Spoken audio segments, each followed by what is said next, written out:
ចាមន្ត្រីជាន់ខ្ពស់រដ្ឋាភិបាលនិងតំណាងរាស្ត្រគណៈបកកាន់អំណាចបានច្រានចោលការអំពាវនាវរបស់អតីតរដ្ឋមន្ត្រីការបរទេសអូស្ត្រាលីគឺលោក Gareth Evans ដែលចង់ឲ្យអន្តរជាតិដាក់សម្ពាធកម្ពុជា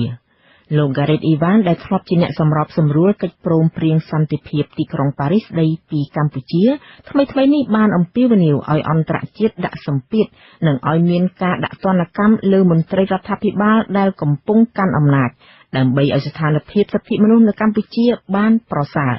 អ្នកស្រីសុជីវីរាយការណ៍ព័ត៌មាននេះ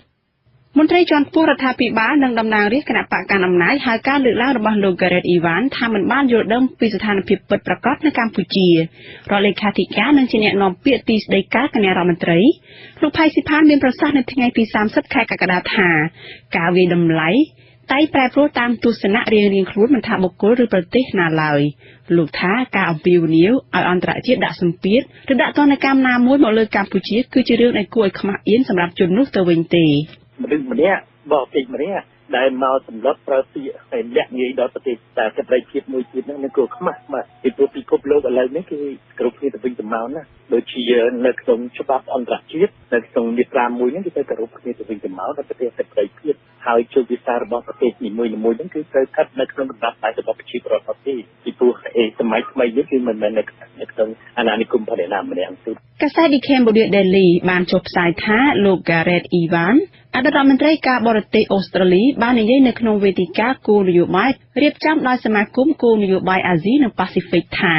សហគមន៍អន្តរជាតិមិនបានធ្វើឲ្យគ្រប់គ្រាន់ក្នុងការដាក់សម្ពាធទៅលើរដ្ឋាភិបាលកម្ពុជាទេ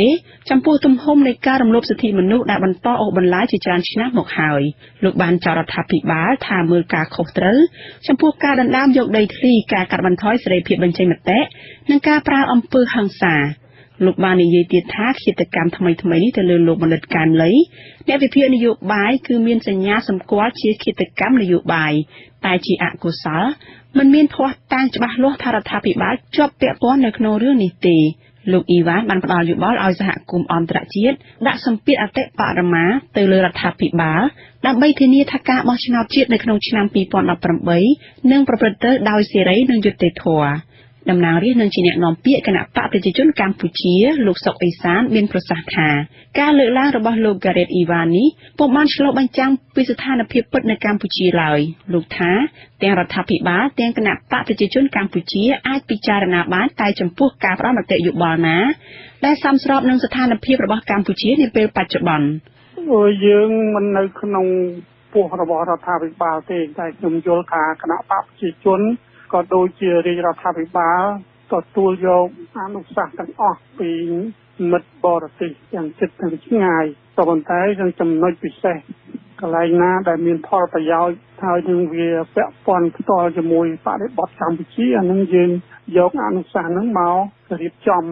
ជាកម្មវិធីនយោបាយជាគោលនយោបាយរបស់គណៈបកក៏ដូចជារបស់រាជរដ្ឋាភិបាលតែបើអនុសាសន៍ណាឬយោបល់ណាដែលមិនស្របទៅតាមការជាក់ស្ដែងរបស់កម្ពុជាទេយើងក៏មិនបានយកដើម្បីកែច្នៃទៅជាកម្មវិធីឬគោលនយោបាយរបស់គណៈបកនិងរាជរដ្ឋាភិបាលដែរលោក Gareth Evans ធ្លាប់ដើរតួនាទីសំខាន់ក្នុងដំណើរបញ្ចប់សង្គ្រាមស៊ីវិលនៅកម្ពុជា